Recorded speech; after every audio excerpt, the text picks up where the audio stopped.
He was a king, a warrior, a legend carved from stone and fury. But now, he was just a broken body in the snow, betrayed by those he called brothers.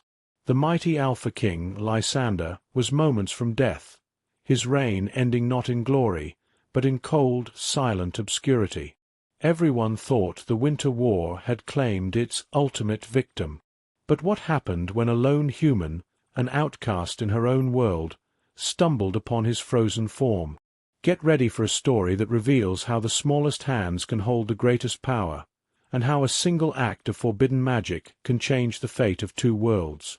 Before we witness the moment their destinies collided, make sure to subscribe to the channel, like this video, and turn on notifications. This helps us bring more epic, inspiring stories like this to you, and you won't want to miss what happens next.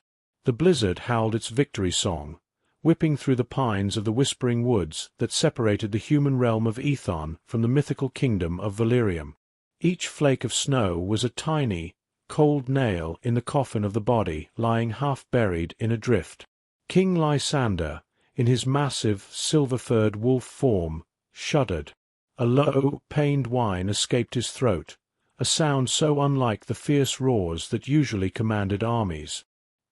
His flank was torn open by cursed iron, a wound that sizzled and resisted his innate healing abilities. Poison, laced with dark magic, coursed through his veins, a cold fire that was slowly extinguishing his soul. His amber eyes, once bright with power, were dimming. He remembered the ambush at the Serpent's Pass. The faces of his own royal guard, men he had fought beside for decades, twisted with betrayal as their blades turned on him. For a new order, their leader, Chaol, had snarled. Lysander had fought like a demon, but the poison and the numbers were too great. He had fled, his only option, a staggering, dying run into the one place no one from Valerium would follow.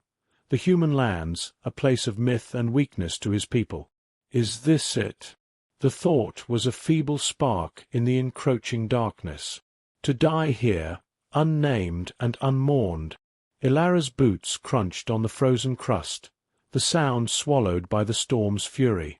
Her cloak, patched and worn, was barely enough to keep the cold at bay. In her wicker basket she carried meagre supplies, bitterroot, frost moss, and a few strips of dried venison. She was a gatherer, an orphan who lived on the very edge of Ethon, shunned by the superstitious villagers for the strange, vibrant green of her eyes and the way sick animals seemed to heal in her presence. She was about to turn back when she saw it, a dark shape against the endless white. At first, she thought it was a fallen deer, a gift of meat to see her through the worst of the winter. But as she drew closer, her breath hitched.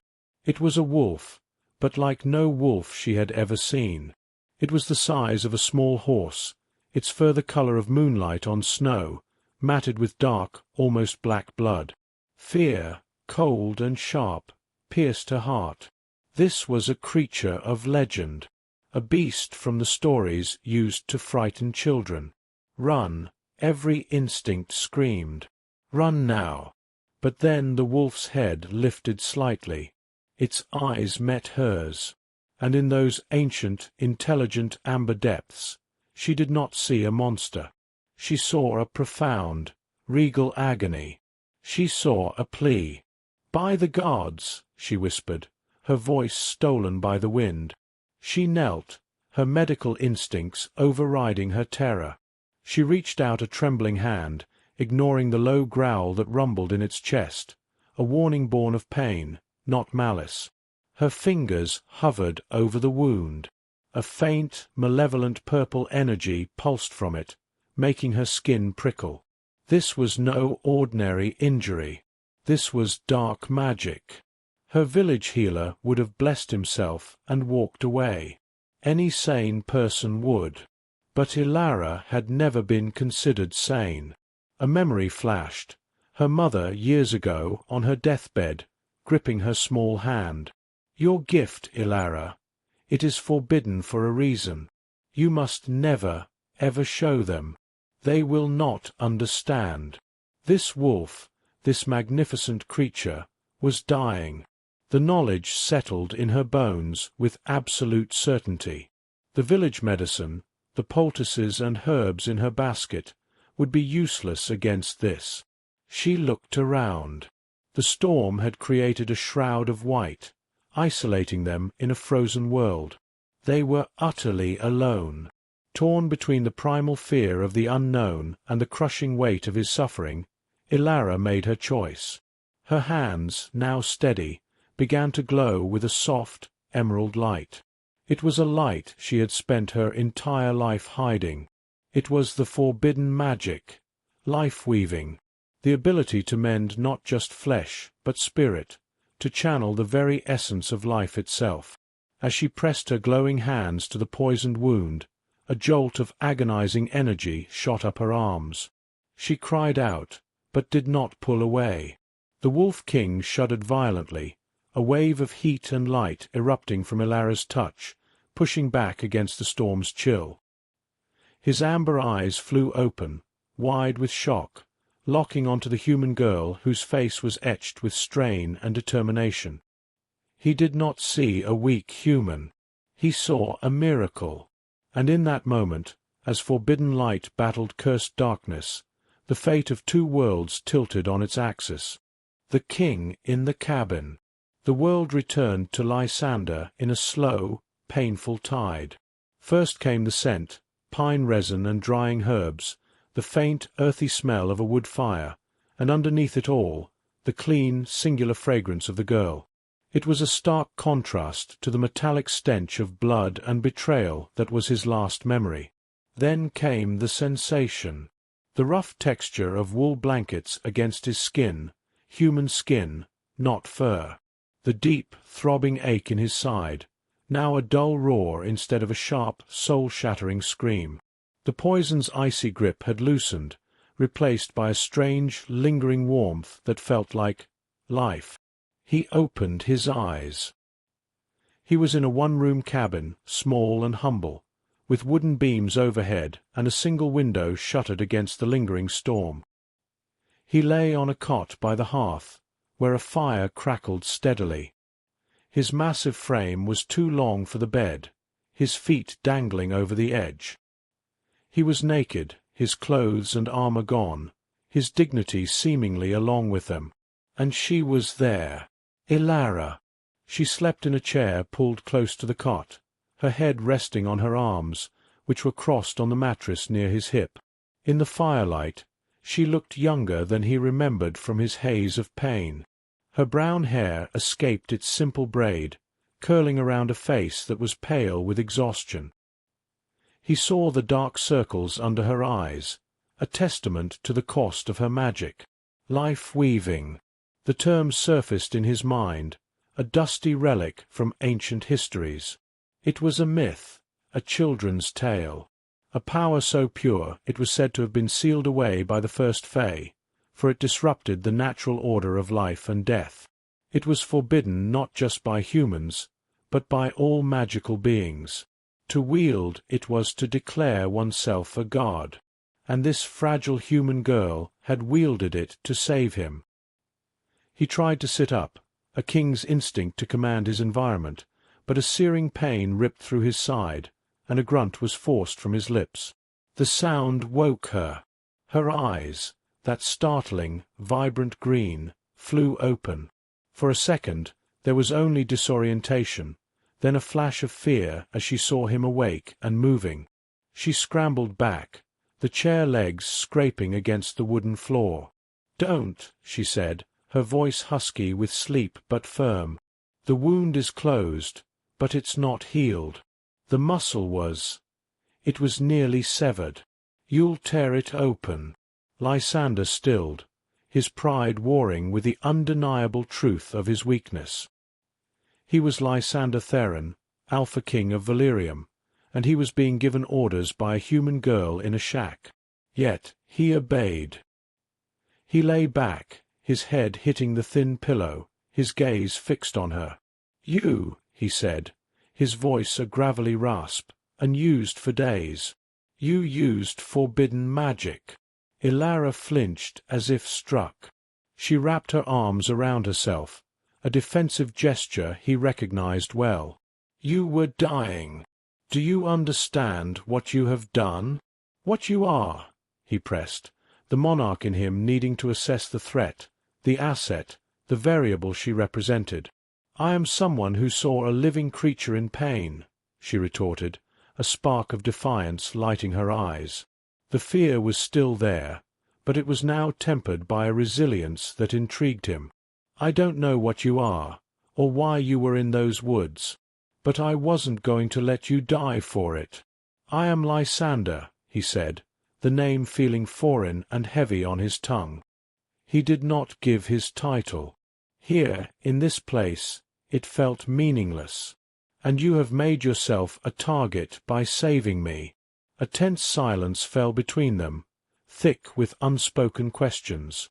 Ilara was the first to break it, moving to the hearth where a small pot simmered. She ladled some broth into a wooden bowl. "You need to eat, to regain your strength." She approached him cautiously, setting the bowl on a small stool next to the cot. Lysander looked from the simple broth to her hands, the hands that had glowed with impossible power. He saw the fine tremble in them now. Using that magic had drained her, perhaps dangerously so. "Why?" he asked, the question simpler and more profound than all the others. "Why risk it? For a stranger? For a beast?" Ilara met his gaze, and in hers he saw not subservience, but a deep, weary sorrow. "Because I know what it is to be alone, to be left with a pain that no one else can see or understand." She nodded toward the broth. "Eat, please. My magic can only do so much. Your body must do the rest." It was the "please" that undid him. It was not a command from a subject, but a request from an equal, a caregiver. He slowly, carefully, pushed himself up onto one elbow, ignoring the protest in his side. He took the bowl. The broth was simple, just venison and wild herbs, but it was the most nourishing thing he had ever tasted. He drank it all. Over the next 2 days, a fragile, unspoken truce settled over the cabin. Ilara changed his bandages, her touch clinical and efficient, yet gentle. He watched her move about her small world, tending the fire, preparing food, grinding herbs with a mortar and pestle. She was a study in self-contained solitude, and he, a king who was always surrounded by courtiers and guards, found her quiet competence fascinating. He told her fragments of his world, of Valerium, a city of crystal and silver nestled in the mountains, of the betrayal by Chaol, his most trusted captain. He did not tell her everything, but he told her enough to make her understand the gravity of their situation. "They will be looking for you," she said one evening, her voice quiet as she stared into the fire. "They will be looking for my body," he corrected darkly. "Chaol will not rest until he confirms I am dead. And the magic you used, it left a signature, a ripple in the fabric of this world. If they have a tracker, they will find it." The color drained from Ilara's face. "What happens if they find us?" Lysander looked at her, at the girl who had defied the laws of gods and men to save a king. He thought of Chaol's ruthlessness, of what he would do to a human with such power. He thought of the scar on his side, a permanent mark of her sacrifice. "Then they will have to go through me," he said, his voice low and final. For the first time since he awoke, the amber in his eyes glowed not with fever or pain, but with the rekindled fire of a king protecting what was his. The cabin was no longer a prison of convalescence. It had become a throne room, and his first decree was her protection. The hunters were coming, but the king was no longer prey. He was a guardian, and he was remembering what it meant to be a king. The hunter's shadow. The fragile peace of the cabin shattered on the 3rd morning. It wasn't a sound that broke it, but a silence. The constant, gentle chatter of the winter sparrows outside the window ceased abruptly. Lysander was on his feet in an instant, his body tensed, a low growl rumbling in his chest despite the sharp protest from his healing wound. He stood by the shuttered window, peering through a narrow crack into the blinding white world outside. Ilara, who had been kneading dough for bread, froze, her flour-dusted hands hovering in the air. "What is it?" she whispered, the fear in her voice a palpable force in the small room. Lysander didn't answer immediately. His enhanced senses, still dulled from the poison and injury, strained against the stillness. Then he caught it, a scent carried on the frigid wind. Not the clean smell of snow and pine, but the acrid odor of oiled leather, cold steel, and the distinct musky scent of other lichens. "Get down," he commanded, his voice a low, urgent whisper that brooked no argument. "And stay away from the windows." Ilara dropped to the floor, scrambling behind the heavy wooden table.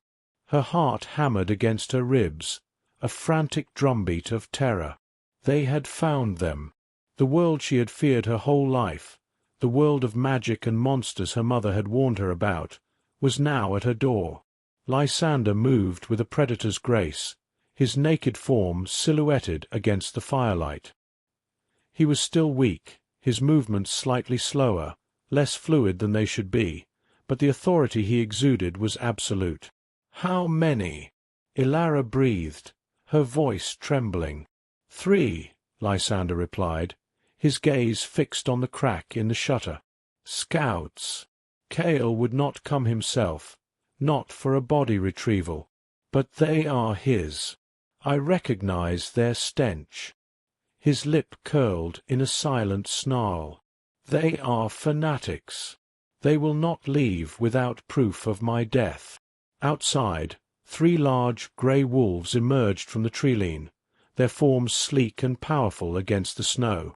They moved with a coordinated military precision, their yellow eyes scanning the cabin, the surrounding area, sniffing the air. The lead wolf, larger than the others, let out a short, sharp bark, a signal. "They've caught our scent," Lysander muttered. "Yours, and the residue of the magic." He turned from the window, his amber eyes finding Ilara's in the dim light. "They know I was here. They know I'm alive. What do we do?" Ilara asked, her mind racing. She had no weapons, no way to fight creatures like these. Her only power was one of creation, not destruction. Lysander's gaze swept the cabin, assessing their meagre defenses. "We cannot outrun them, not in my condition, and we cannot fight them head-on." His eyes then landed on the trap-door near the hearth, almost hidden by a worn rug. "The root cellar. Is it deep?" Ilara nodded, understanding dawning. "It's small, and cold. The scent, the earth might mask us. It's our only chance," Lysander said. He moved to the center of the room, his body already beginning to shimmer with the energy of his shift. "When I tell you, you will open the door and get inside. Do not look back. Do not make a sound." The sound of splintering would tore through the cabin as one of the shutters was smashed open. A snarling, wolf-like head filled the opening, yellow eyes glowing with feral triumph as they locked onto Lysander. There was no more time. Lysander threw his head back, a roar of pure, undiluted authority erupting from his throat. It was not the sound of a wounded animal, but the commanding cry of an alpha, a king reclaiming his domain. The power of it shook the very foundations of the cabin, and the wolf at the window recoiled in instinctive, stunned fear. In that single moment of hesitation, Lysander completed his shift. It was not the smooth, effortless transformation of a healthy lichen, but a violent, wrenching change that clearly caused him agony. His human form contorted, bones cracking and reforming, silver fur erupting from his skin. When it was done, he stood on all fours, his body a symphony of powerful, scarred muscle. But he was panting, the wound on his side weeping fresh blood, staining his magnificent fur. "Now, Ilara!" His voice was a guttural command in her mind. She didn't hesitate. She yanked the rug aside and pulled open the heavy trap-door, revealing a dark, yawning hole and a rickety ladder. She scrambled down into the freezing darkness, her heart in her throat.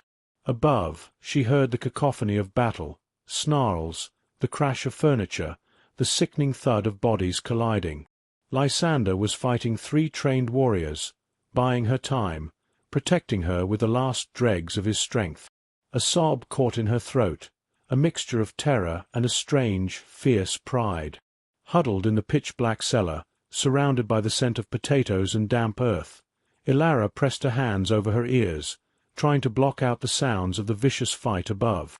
She could feel the vibrations through the floorboards.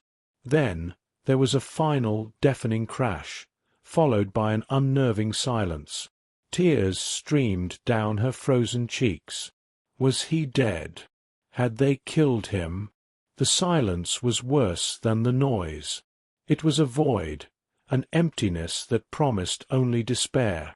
Then a shadow blocked the faint light from the trap-door. A massive, bloodied head appeared, silver fur matted with crimson. Lysander's wolf form looked down at her, his amber eyes dim with exhaustion and pain, but alive. He let out a soft, low whine. He had won. He had protected her. But as Ilara climbed out of the cellar, the sight that greeted her was one of brutal victory. The cabin was destroyed. The table was splintered, the cot smashed, and the bodies of 2 large grey wolves lay still on the floor.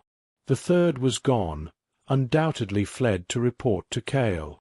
Lysander collapsed by the hearth, his great body shuddering as he shifted back into his human form. The gash on his side was open again, bleeding freely. He was pale, his breathing shallow. Ilara rushed to his side, her own fear forgotten. "Lysander!" He grasped her wrist, his grip surprisingly strong. His eyes, burning with intensity, met hers. "He knows," he rasped, each word a struggle. "The one who escaped. He saw you. He smelled the life-weaving on you. Chaol doesn't just want a dead king anymore, Ilara." He pulled her closer, his voice dropping to a deadly whisper. "He wants you." The truth settled over her, colder than the winter outside. Her act of compassion had not only saved a king, it had made her the most coveted prize in a coming war. Their sanctuary was violated, their secret was exposed, and the fragile trust between them was now the only thing standing between them and the shadows closing in. The cost of power. The metallic tang of blood and the raw, wild scent of Lecan magic hung thick in the ruined cabin.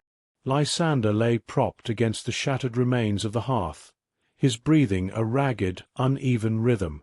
Ilara worked with a frantic, focused energy, tearing a clean strip from her spare cloak to staunch the fresh bleeding from his wound. Her hands, usually so steady, trembled. "He wants you," Lysander had said.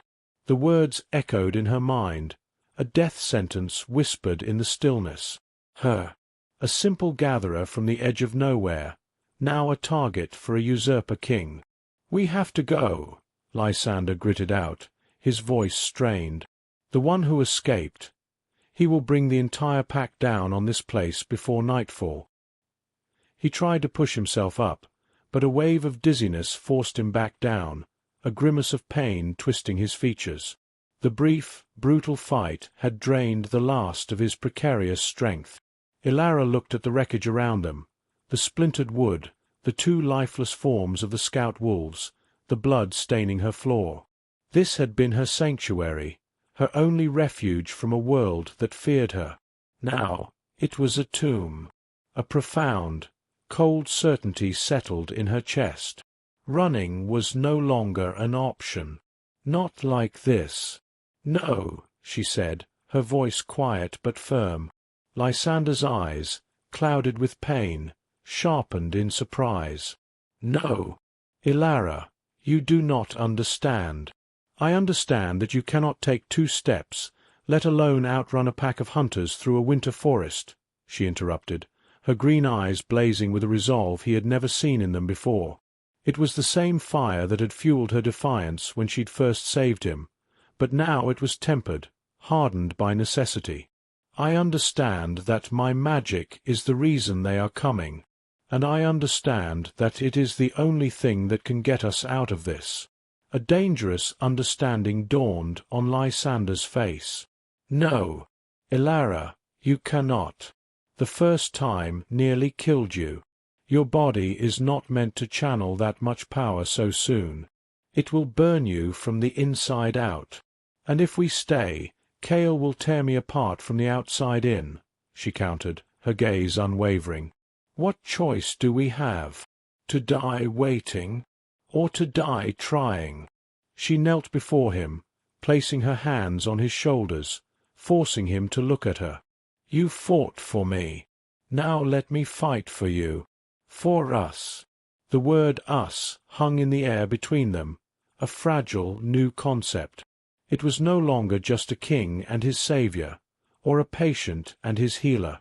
They were 2 fugitives, bound together by fate and a shared, desperate hope. Lysander saw the unyielding determination in her eyes, and knew he could not dissuade her. He, the Alpha King who commanded legions, was at the mercy of this human girl's stubborn courage. He gave a single, grim nod. Ilara took a deep, shuddering breath, closing her eyes. She reached for the well of power within her, the forbidden spring she had spent a lifetime capping and concealing. It responded sluggishly at first, a faint, tired flicker. She pushed past her own exhaustion, past the fear that screamed at her to stop.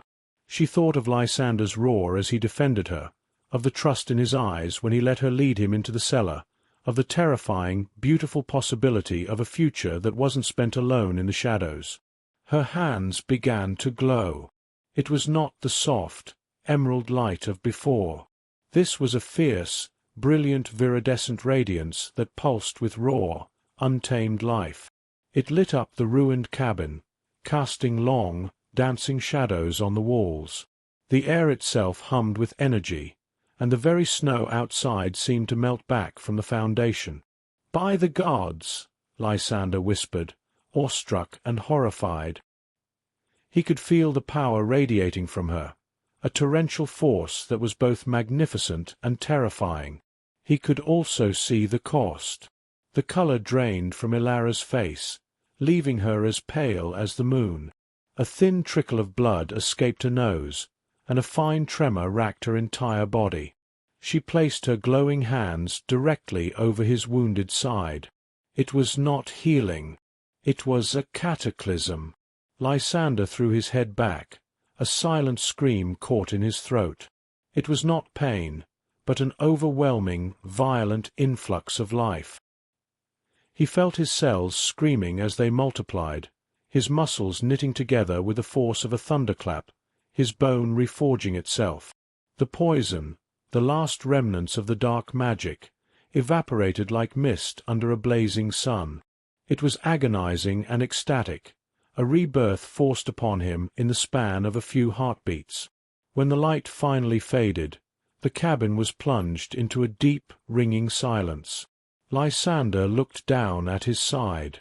The wound was gone. In its place was smooth, new skin and a faint, silvery scar, the only testament to his near death. Strength, more potent and vibrant than he had felt in years, coursed through his veins. He felt whole, more than whole. He felt powerful. He looked at Ilara. She collapsed. He caught her before she hit the floor, her body frighteningly light and cold in his arms. Her breathing was shallow, her pulse a faint, fluttering bird under his fingertips.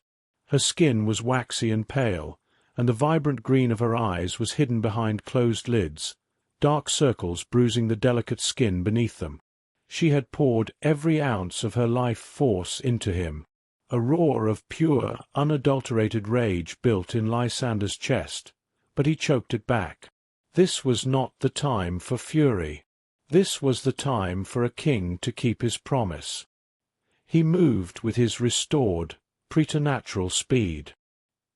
He found his cleaned and mended clothes and armor where Elara had stored them, donning them with the efficiency of a soldier. He wrapped her limp form in the warmest furs from her bed, securing her tightly against his chest. He paused for a moment at the doorway, looking back at the shattered cabin. It had been a prison, then a sanctuary, then a battleground. Now it was a grave for the past. Stepping out into the fading afternoon light, Lysander Theron was no longer a wounded fugitive. He was the Alpha King, restored, his power thrumming through him like a live current. And in his arms he carried the reason for his rebirth, the source of his fury, and the key to his kingdom. He looked north, towards the mountains of Valyrium, towards his throne, towards Chaol. "Hold on, Elara," he murmured, his voice a low vow that carried on the wind. "The hunt is over. Now we go to war. The throne of ashes." The journey through the whispering woods was a blur of stark, white landscapes and the relentless, rhythmic crunch of snow under Lysander's boots. He moved with a speed and silence that was otherworldly, a ghost weaving through the skeletal trees. Elara remained unconscious in his arms, a constant, chilling weight against his chest. Her shallow breaths were the only sound that mattered, a fragile metronome counting down the seconds they had left. The miraculous healing had sealed his flesh, but the cost was a debt etched into her pale, still face. He pushed on, driven by a cold, singular purpose that left no room for fatigue. As they crossed the invisible, magical border into Valyrium, the very air changed. The clean, sharp cold of the human woods was replaced by a charged, frigid atmosphere that tasted of ozone and old power. The trees grew taller, their bark shimmering with a faint, silver light, and the snow glittered with embedded crystals. This was his kingdom, but it felt wrong. A pall of decay hung over the land, a subtle sickness that only an Alpha, deeply bonded to the heart of his realm, could feel. Chaol was not just a usurper. He was a poison in the kingdom's veins. They encountered the first patrol just before dawn on the second day. 2 Lecan guards, clad in the obsidian and silver of the royal guard, emerged from the mist. Their eyes glowed with a hostile, sickly yellow, a mark of Chaol's corrupting influence. "Halt!" In the name of Regent Chaol, one began, his voice a guttural snarl that died in his throat as his eyes adjusted to the dim light and fell upon Lysander. The king did not break his stride. He did not shout or roar. He simply stopped and looked at them. He let his power, the true, unrestored alpha power that now thrummed through him, roll outward in a silent, crushing wave. The 2 guards froze, their bodies locking in instinctive, paralyzing submission. Their eyes widened, the sickly yellow flickering and dying, replaced by a dawning, terrified recognition. They saw the king they believed dead. They saw the strength in his posture, the authority in his gaze, and the faint, silvery scar that was a testament to an impossible survival. Your Majesty," the second guard stammered, dropping to one knee in the snow, his head bowed so low it nearly touched the ground.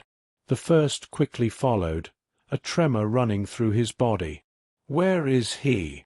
Lysander's voice was quiet, but it carried the weight of a coming storm. "The Crystal Spire, sire," the kneeling guard answered without hesitation, his voice muffled. He consolidates his power. He claims the throne today at high sun." Lysander's gaze swept over them. "Rise. You have a choice. You can die here as traitors, or you can reclaim your honor. Spread the word. Your king has returned. Let any who still hold loyalty to the true crown gather at the spire." He did not wait for their reply. He moved past them, a force of nature they could not hope to hinder. The news would travel faster than he could, a ripple of hope and fear preceding the tsunami of his arrival. The capital city of Silvers was eerily quiet as he approached, its crystalline structures reflecting a grey, joyless sky. The citizens who dared to peer from their windows did so with fear in their eyes. But as Lysander walked through the main thoroughfare, a straight path to the base of the magnificent crystal spire, a murmur began to grow. A whisper. The king. He lives. By the time he reached the grand plaza at the base of the spire, a crowd had gathered, a silent, hopeful, and terrified audience. And at the top of the long, cascading staircase that led to the throne-room doors, flanked by a dozen of his most loyal fanatics, stood Chaol. He was clad in the royal armor, the crown of Valerium sitting awkwardly on his brow. His face, once handsome and fierce, was now twisted with arrogance and a hint of desperate madness. His eyes found Lysander's, and for a fleeting moment, shock and pure, undiluted hatred flashed across his features. "Lysander!" Chaol's voice boomed, amplified by magic to echo across the plaza. "A ghost come to witness his replacement. You should have stayed dead in the mud with the humans." Lysander gently laid Alara's wrapped form on a low, flat crystal pedestal near the base of the stairs, a place of honor and relative safety.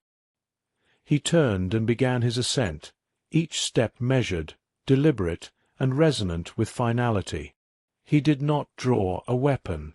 He did not need one.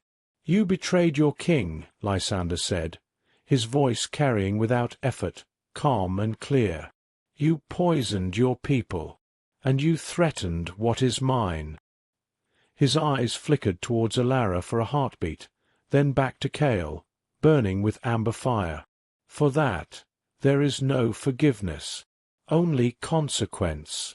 Chaol snarled and signaled his guards. They surged forward, a wave of fangs and fury. What happened next was not a battle. It was a reckoning.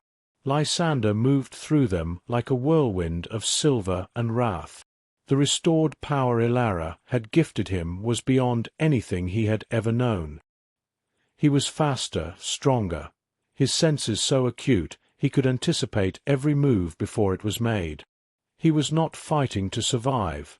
He was executing justice. Bones shattered under his fists. Snarls were cut short.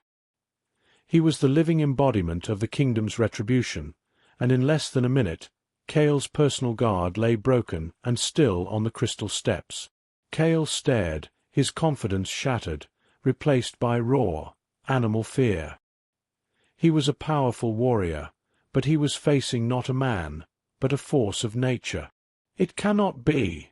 he screamed, shifting into his massive, black-furred wolf form and lunging. Lysander met him in the center of the landing. The clash was titanic, a shock-wave of sound and power that rattled the very spire. But it was brief. Lysander caught Chaol's throat in his hands, in his human hands, and with a surge of that impossible strength, he slammed the usurper onto his back, pinning him. "You are broken, Chaol," Lysander said, his voice cold as the deepest winter. "But I am remade." With a final, wrenching twist, he ended it. The silence that fell over the plaza was absolute. Lysander rose, breathing deeply. He looked out over his people, over his kingdom. He then turned and walked back down the stairs, the crowd parting before him in awe. He went to the crystal pedestal and gathered Alara back into his arms. He carried her up the steps, past the body of the usurper, and through the grand doors of the throne-room. He did not sit on the obsidian throne. Instead, he knelt in the center of the room, cradling her, his head bowed over hers. "Alara," he whispered, his voice thick with an emotion no king was supposed to show. "You gave me back my life. You gave me back my kingdom. Now, please, come back." He closed his eyes, pouring every ounce of his will, his gratitude, his new-found strength towards her. It was not life-weaving, but it was a power born of a bond just as profound. A single, warm tear fell from his cheek onto hers. A soft, green light flickered within the bundle of furs. It was faint, no more than a dying ember, but it was there. Ilara's eyelids fluttered. Her breath hitched, then deepened. Her green eyes, dull but unmistakably alive, opened, struggling to focus on his face. "Lysander," she breathed, her voice a fragile whisper. "The cabin."